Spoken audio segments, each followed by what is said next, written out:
imagine a language where the word for stranger and the word for honored guest are just exactly the same word. Right, which sounds totally wild to us. Yeah, because to an English speaker, that sounds like well, like a dangerous lack of boundaries. I mean, a guest is someone you warmly invite into your living room. You offer them a cup of tea.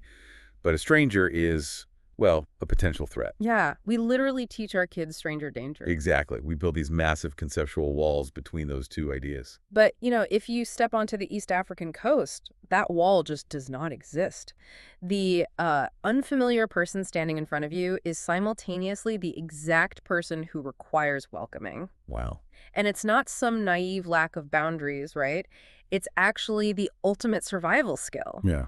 For over 200 million people today, this dual concept is just a normal part of how they navigate the world. That's just so fascinating. Well, welcome to this deep dive, everyone. If you're joining us today, you're probably driven by that familiar itch, the desire to gain really thorough, deep knowledge about how the world actually works. But without, drowning in academic jargon. Right, exactly. Without feeling overwhelmed by just a sheer avalanche of information.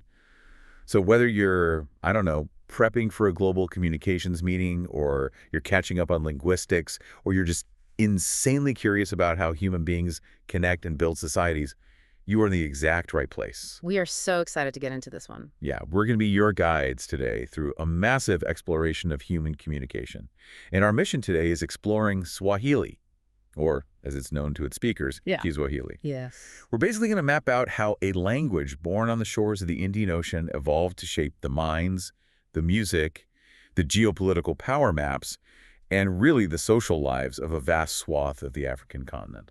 And I think it's really vital to frame this correctly before we take another step. Okay, lay it on us. Well, there is no single monolithic Swahili mind, so to speak. The speaker base is just far too vast and incredibly diverse. Right, over 200 million people. Exactly. So a first language speaker born and raised in the historic alleys of Stone Town in Zanzibar, right?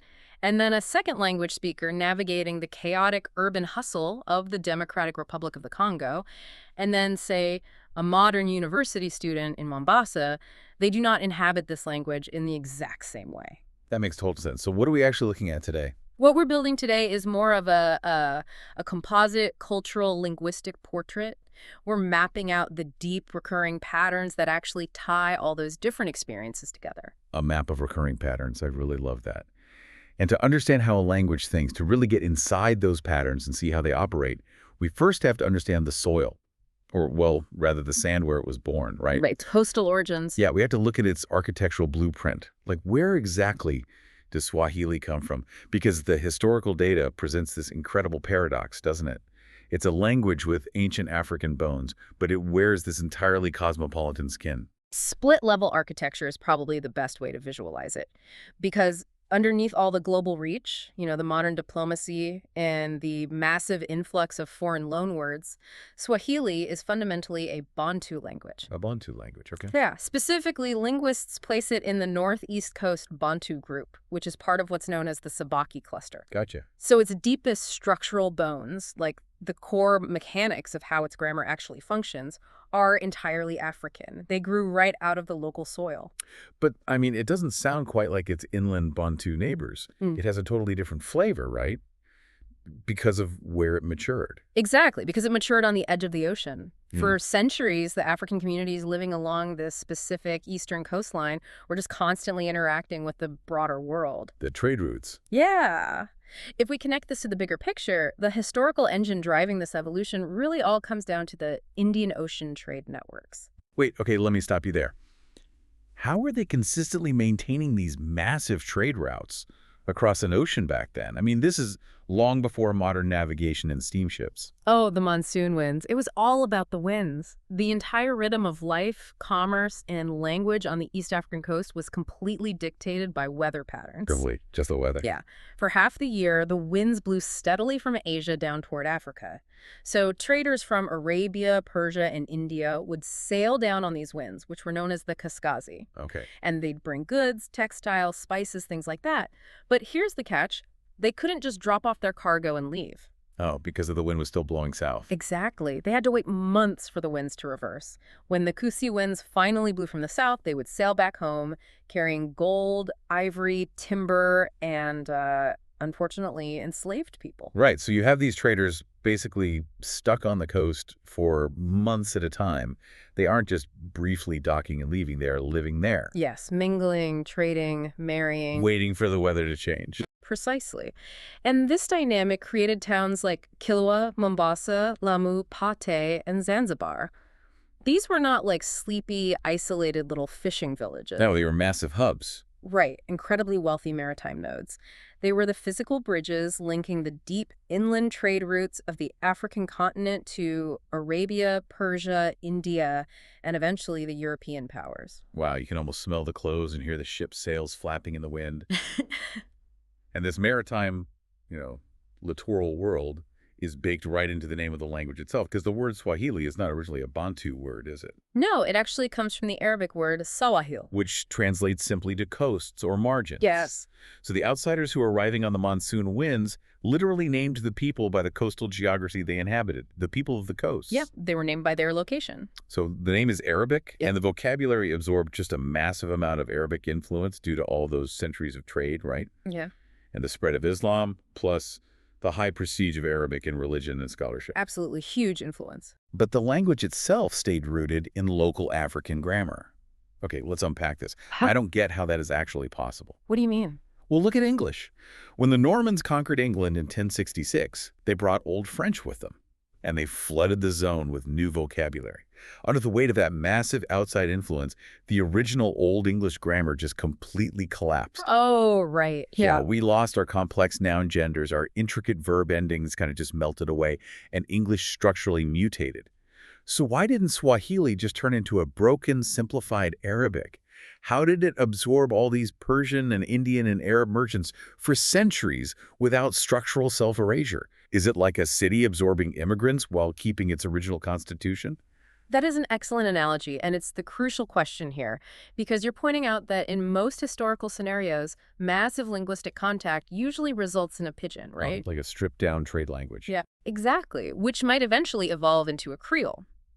But Swahili is one of the clearest examples in human history of a language that borrowed super widely without ever surrendering its core identity. So how did it do it? To understand how it survived the monsoon winds without its grammar collapsing, you have to look inside the engine room of the language. Okay, so the secret isn't in the vocabulary. The secret is in the mechanical structure itself. Right.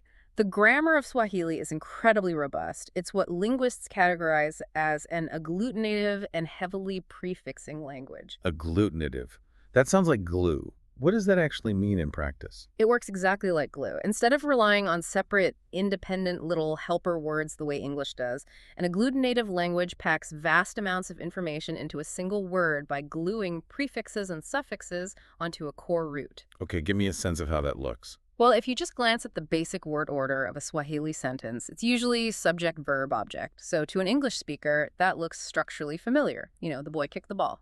Subject, verb, object. All right, it looks like it's playing by our rules. But that surface similarity is a total illusion, because the way Swahili handles that subject, verb, and object requires a totally different mental framework.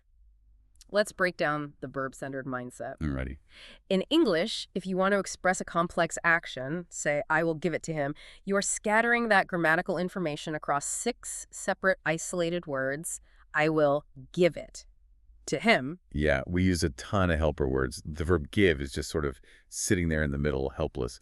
We have to build this entire scaffolding of pronouns and time markers around it just so the listener knows who is doing what to whom. Exactly. English distributes information. Swahili bundles it. A Swahili verb is basically a gravitational hub.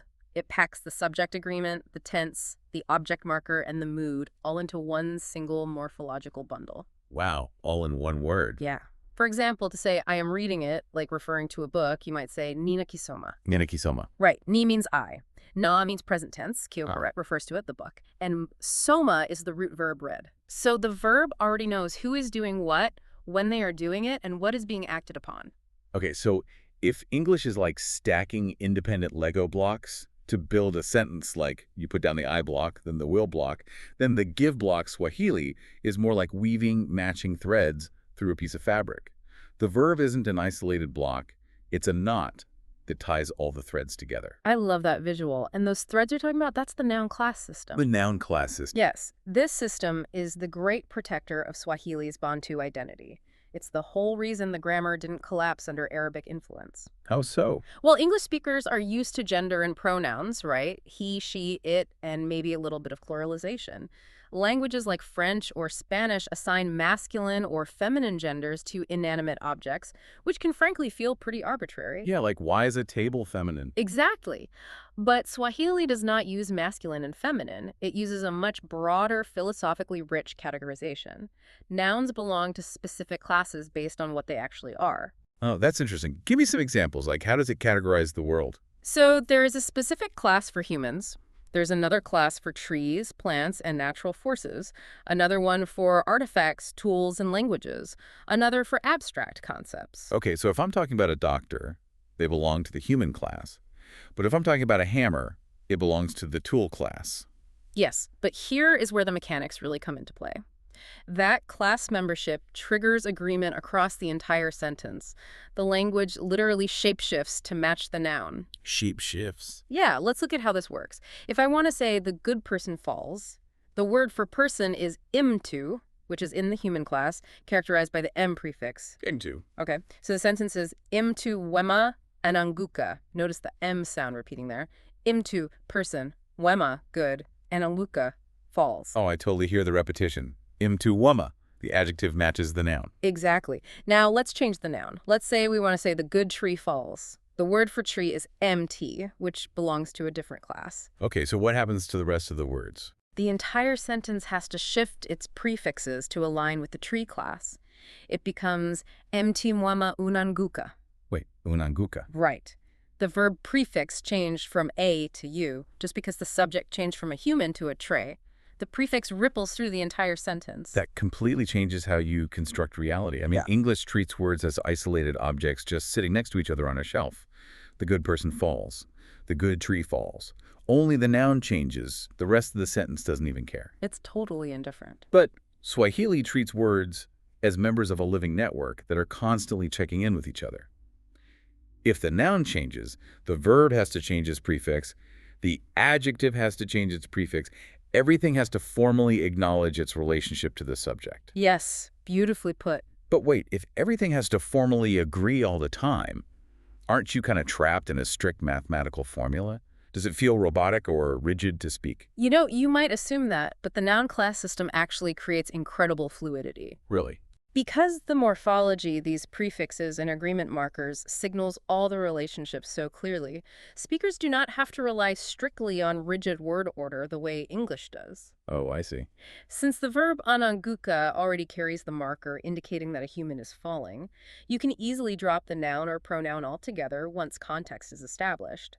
You don't have to keep saying the person or he or she over and over because the verb is constantly announcing it. You can move things around to shift emphasis. So the rails are strict, but the train can move very freely on those rails. You don't have to constantly remind the listener who the main character is because the verb is basically wearing a uniform that matches the main character. Exactly. English often sounds like it has to keep explicitly naming the actor over and over so the listener doesn't lose track of the sentence. Swahili lets the relational structure carry the burden. This means events in Swahili often feel less like isolated actions performed by isolated individuals and more like deeply situated processes. This brings us to a really profound question. If the grammar of a language forces its words to constantly acknowledge their relationships to one another, I mean, if a verb literally cannot exist in a sentence without agreeing with the ecosystem around it, how does that grammatical habit shape the psychological and social behavior of the people speaking it?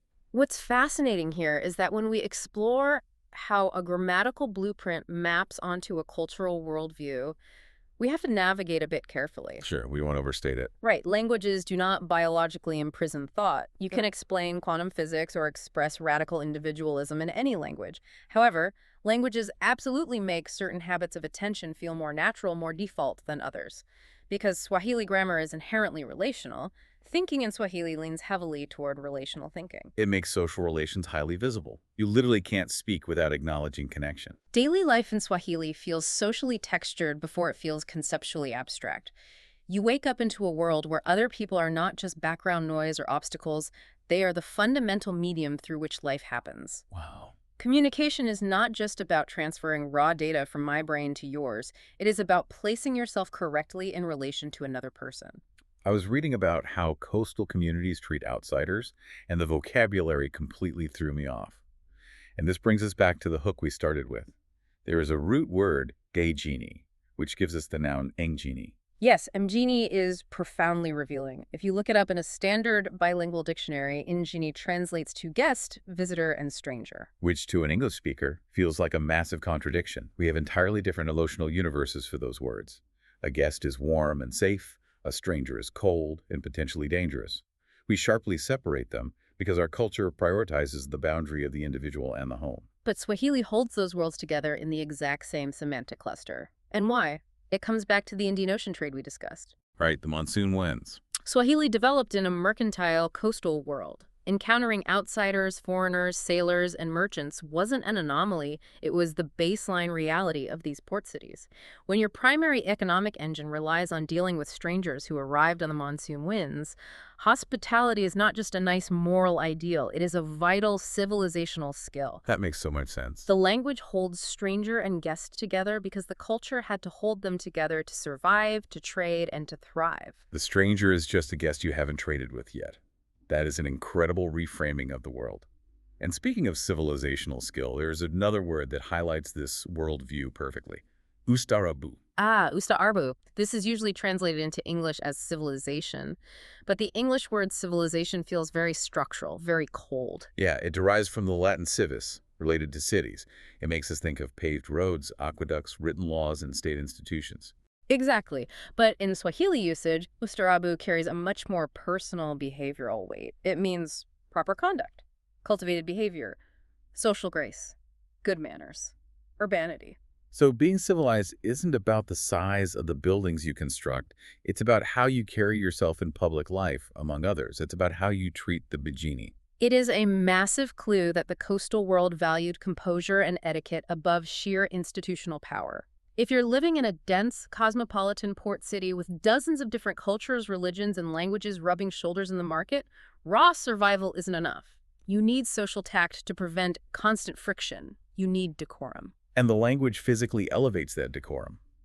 There are linguistic roots like enzi for respect, heshima for dignity, adabu for proper manners. These aren't just private, internal attitudes that you keep to yourself. The language treats them as active social realities that you have to perform. They're the currency of daily interaction. This is why greetings in Swahili are famously elaborate. You don't just walk up to someone, say hi, and immediately launch into your request. Right, that would be rude. Extremely. You establish well-being, you establish respect, you ask about their household, you frame the relational context before you ever move to the transactional topic. Here's where it gets really interesting. Because if you look at modern Western business English, we actually revere getting straight to the point.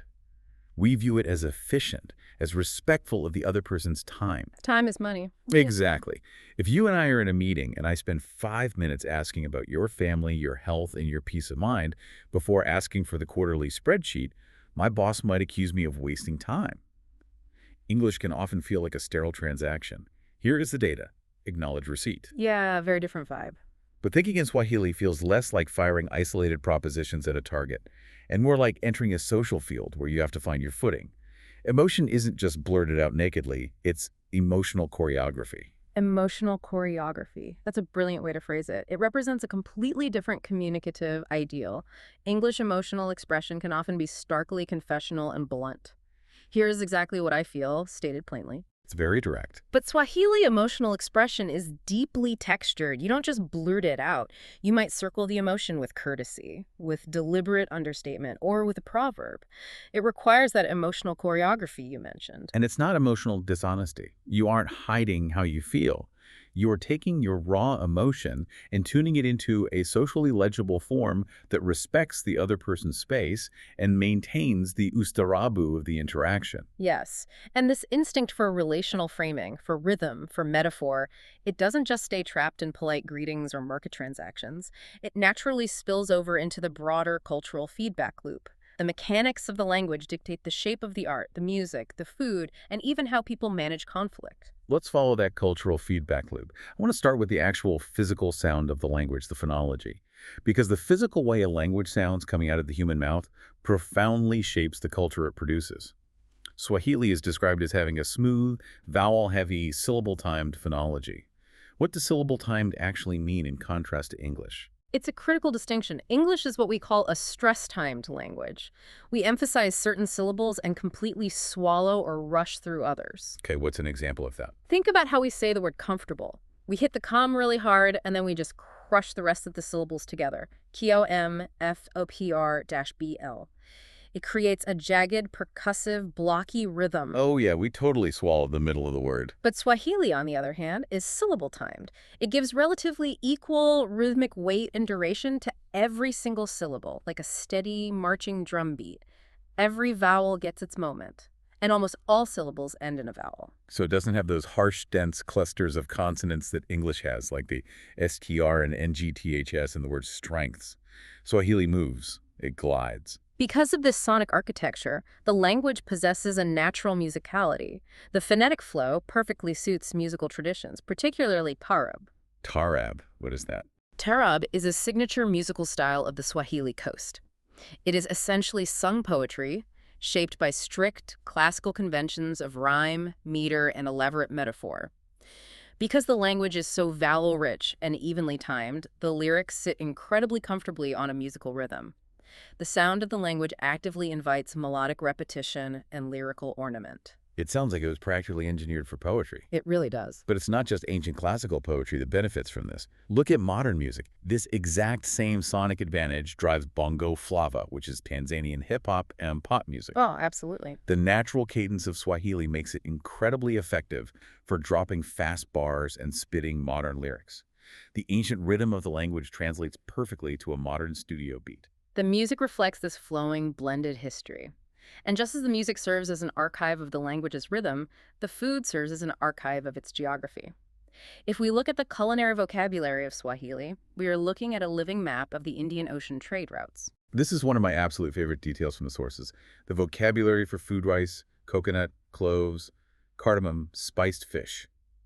When you are speaking Swahili and describing your dinner, you aren't just reciting a list of ingredients. You are mapping out the monsoon winds. The culinary language reflects an ecology of massive global exchange. I mean, a language born in an isolated, landlocked mountain range does not conceptualize cuisine the same way a language born in a bustling port city does. Right. When Swahili speakers use words for these spiced preparations, the language is encoding hospitality, coastal ecology, and the deeply ingrained memory of contact with Arabia, Persia, and India. The food language remembers the trade routes, even centuries later. It's all interconnected. The hospitality required for the bidi is served on a plate of cardamom-spiced rice, wrapped in the good manners of ustarabu. Beautifully said. But let's look at the darker side of human interaction. Because no culture is just endless politeness in offering strangers spiced rice. People get angry. People argue. Communities experience intense friction. How does this highly structured, socially sensitive, poetic language handle conflict? How do you throw a punch in Swahili? Swahili social style heavily prefers wit, indirection, and metaphor over blunt, physical, or verbal collision. Even in the midst of conflict, the cultural prestige often lies in the style of the delivery. Humor, reprimands, and insults frequently live in the tone, in teasing, and most importantly, in proverbs. But the proverbs are legendary. They are densely metaphorical. They take incredibly concrete images, animals, weather patterns, household chores, farming, and turn them to sharp psychological or social insights. English says, state your point. Swahili asks, can your point walk into the room wearing a story? Wisdom in Swahili arrives sideways. It comes through image and implication rather than abstract, blunt declaration. If you want to critique someone's arrogant behavior, you don't just call them arrogant. You quote a proverb about a bird flying too high and burning its wings. So if someone insults you in English, it's a blunt force punch. You are an idiot. Direct, sterile, and designed to end the conversation. In Swahili is the cultural prestige based on how stylishly you land the hit, like verbal fencing instead of bar brawl. Exactly. An insult in Swahili can be incredibly sharp, even devastating, but it carries extra force and earns the speaker more social respect from onlookers if it is delivered elegantly. If you can use a historical proverb or a clever metaphor to dismantle someone's argument, you haven't just won the immediate debate. You have demonstrated mastery over the entire social field. Wow. You've maintained your ustarabu, your cultured, civilized behavior, even while tearing the other person down. Emotion and anger are filtered through situational tact. It's a language of incredible finesse and diplomatic power. But, a language with this much relational power, this much geographic reach, doesn't just stay in the realm of street poets and spice merchants forever. Eventually, it gets noticed by empires. It gets weaponized, standardized, and utilized by massive political forces. Let's trace the power map of Swahili. How did this coastal bridge of a language become a geopolitical heavy hitter? To understand the political power dynamics, we first have to look at how the language was written down. The script itself tells a story of shifting power. Historically, for centuries, Swahili was written in the Arabic script. Often referred to as ajami, right? Where they adapt the Arabic letters to fit the sounds of an African language. Yes, exactly. The earliest preserved Swahili writing, dating back hundreds of years, is entirely in Arabic script. The classical poetry, the courtly literature of the coastal city-states, the religious texts, the trade contracts, they all used it. But from the mid-19th century onward, a massive transition occurred. The Latin alphabet arrived, spread rapidly, and eventually became dominant. Today, standard Swahili is universally written in the Latin script. But that wasn't just a simple font change or a matter of convenience. A script is never just a neutral tool.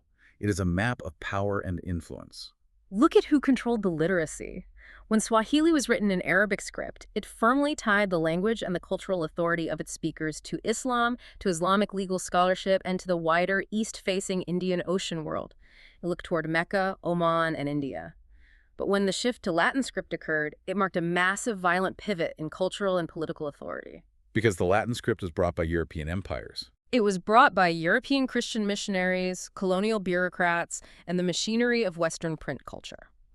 The shift to Latin script ripped the center of gravity away from the Islamic coastal scholars and tied Swahili to colonial schooling and European administration. Right.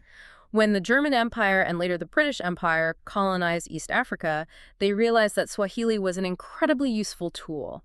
It was already a functional lingua franca across vast trade networks. So instead of trying to force millions of people to learn German or English immediately, which would have been administratively impossible, they used Swahili as the regional language of colonial governance.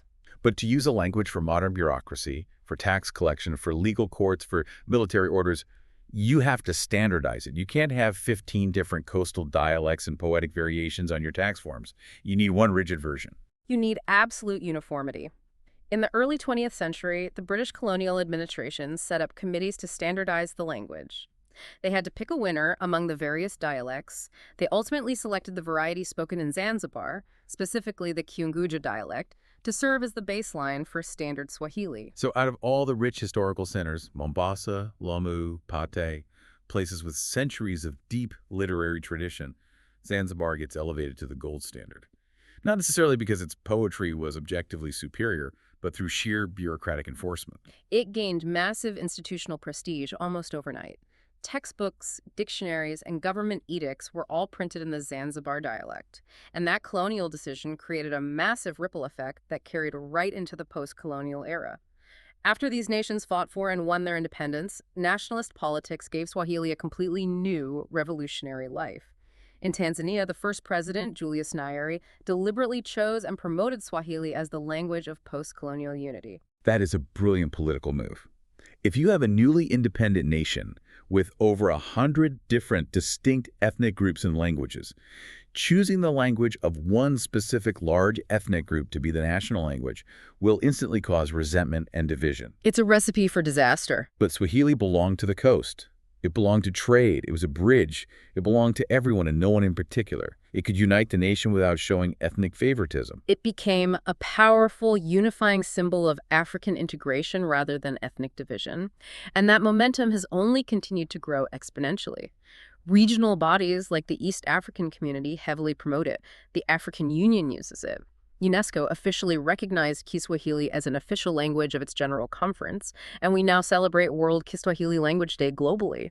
It's one of the very rare indigenous African languages that managed to scale upward into high-level administration, global diplomacy, and continental symbolism without losing its structural roots. But there is a universal rule in linguistics.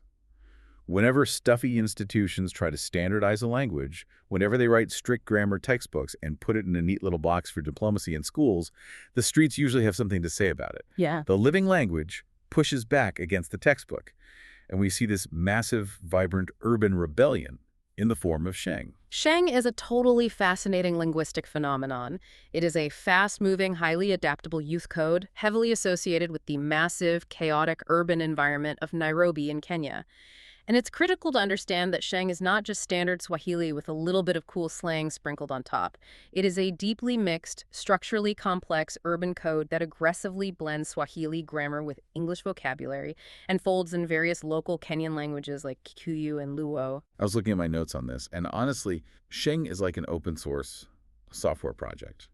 Standard Swahili is the legacy code owned by a massive corporation, the government and the schools. It's rigid. But the youth in Nairobi, facing high unemployment and rapid urbanization, needed their own code. They needed a way to communicate that bypassed the firewalls of older generations, their parents, and the police.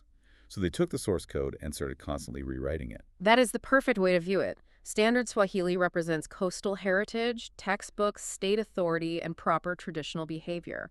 Sheng represents modern urban mobility, generational defiance, and improvisational creativity. And because it functions as an in-group code, it moves incredibly fast. How fast are we talking? It constantly borrows from global internet culture, hip-hop, and rapid slang turnover to ensure that by the time adults figure out what a word means, the youth have already invented a new one. So Swahili is like that one dude on the team who can hoop with every squad, plays pickup in Nairobi, talks trade in Zanzibar, spits poetry in Mombasa, and drops bars in modern hip-hop. Same guy, different courts. But I have to ask, does standardizing a language inherently flatten its soul? That is the eternal tension of globalization and standardization. They always do two contradictory things at once. Standardization strengthens the language's reach. It allows a trader in Congo to seamlessly communicate with a diplomat in Tanzania. That's a massive triumph of connection. But yes, the cost of that reach is that it often flattens local variation. Right. Standardized forms are heavily rewarded in media, employment, and education, which can make older, historical, or localized dialects feel marginalized or incorrect. However, as the explosion of Sheng proves, the soul of a language is remarkably resilient. As long as human beings need to signal their unique identity and build local communities, the language will continue to mutate, adapt, and breathe outside the confines of the textbook. To really understand what makes Swahili's vibe unique, we need to compare it to a close relative that took a very different path. Let's talk about Zulu. This comparison is absolutely vital because it strips away all the assumptions we might have about how grammar dictates culture. Both Swahili Kiswahili and Zulu isiZulu are Bantu languages. They share the exact same underlying structural blueprint. They both have the African Bantu bones we talked about earlier. Yes. They are both highly agglutinative. They both rely heavily on the verb as the grammatical hub that bundles all the information together. They both use expensive, complex noun-class systems that trigger agreement across the whole sentence. If you look at their structural DNA under a microscope, they are deeply related.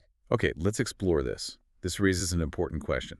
If I give two architects the exact same structural blueprint, the same steel beams, the same noun classes, the same agglutinative verb structure, how do they end up building two completely different atmospheres? Because anyone who has heard both languages spoken knows they feel entirely different. The difference comes down to the brutal realities of history and geography. Swahili developed on the edge of the ocean as a coastal bridge. It was a lingua franca designed by necessity to mediate between dozens of different ethnic groups, foreign traders, and distinct cultures. Its primary directive was outward connection and absorption. And Zulu. Zulu, on the other hand, is a Nguni language. Explain what Nguni means in this context. The Nguni are a group of Bantu-speaking peoples in southern Africa. Unlike the coastal Swahili, the Nguni languages like Zulu and Xhosa are deeply rooted in a specific, continuous, and historically powerful southern African homeland. Zulu was not built to be a cosmopolitan maritime bridge for foreign spice merchants.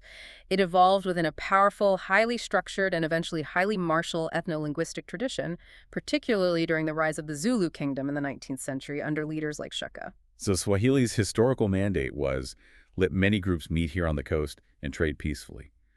Zulu's historical mandate was, this is the living language of a specific historical people.